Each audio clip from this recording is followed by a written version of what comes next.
ഈ ട്രിപ്പ് ബീറ്റിൻ്റെ ഇന്നത്തെ എപ്പിസോഡിൽ നമ്മൾ വന്നിരിക്കുന്നത് തേർഡ് പ്ലേസ് കഫേയിലാണ്. Third place cafe is famous for ഇവിടുത്തെ gelato ice creams and pastries. And കോട്ടയത്ത് ആദ്യമായി ജെലാറ്റോ ഐസ്ക്രീംസ് ഇൻട്രൊഡ്യൂസ് ചെയ്തതും തേർഡ് പ്ലേസ് കഫേ ആണ്.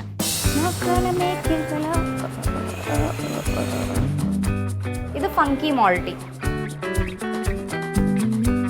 നല്ല മാൾട്ടഡ് ചോക്ലേറ്റ്സിൻ്റെയും ഹോർലിക്സിൻ്റെയും ഒക്കെ ടേസ്റ്റും. പ്രിയങ്ക ചോപ്രയുടെ മോളുടെ പേര് മാൾട്ടി എന്നാണ്. ഈ ഐസ്ക്രീംസ് എല്ലാം ഇവിടെ തന്നെയാണ് ഉണ്ടാക്കുന്നത്. ഫ്രഞ്ച് വാനില ട്രൈ ചെയ്യാം. ഇവിടെ തന്നെ ഉണ്ടാക്കുന്ന സ്പെഷ്യൽ വാഫിൾ കോൺസ് ആണിത്. പിന്നെ ഈ ജെലാറ്റോ ഐസ്ക്രീംസിൻ്റെ പ്രത്യേകത എന്ന് പറഞ്ഞാൽ മറ്റ് ഐസ്ക്രീംസിനെ വെച്ച് നോക്കുമ്പോൾ 50% ലെസ് കാലറിയാണ്. അതായത് ഹെൽത്തി ഐസ്ക്രീംസ് ആണ്. മെയിനായിട്ട് ഐസ്ക്രീം കഴിക്കാൻ വന്നതുകൊണ്ട് ഇവിടുത്തെ സ്പെഷ്യൽ ബർഗറോ സാൻഡ്വിച്ചോ ഒന്നും നമ്മൾ ട്രൈ ചെയ്യുന്നില്ല. നമ്മളിന്ന് പറഞ്ഞത് ഇവിടുത്തെ ഗ്രിൽഡ് ചിക്കൻ സാലഡും മെസ്സി ഫ്രൈസും ആണ്. കോട്ടയം മനോരമ ജംഗ്ഷനിൽ ജാക്സൺ ബിൽഡിങ്ങിലാണ് തേർഡ് പ്ലേസ് കഫേ.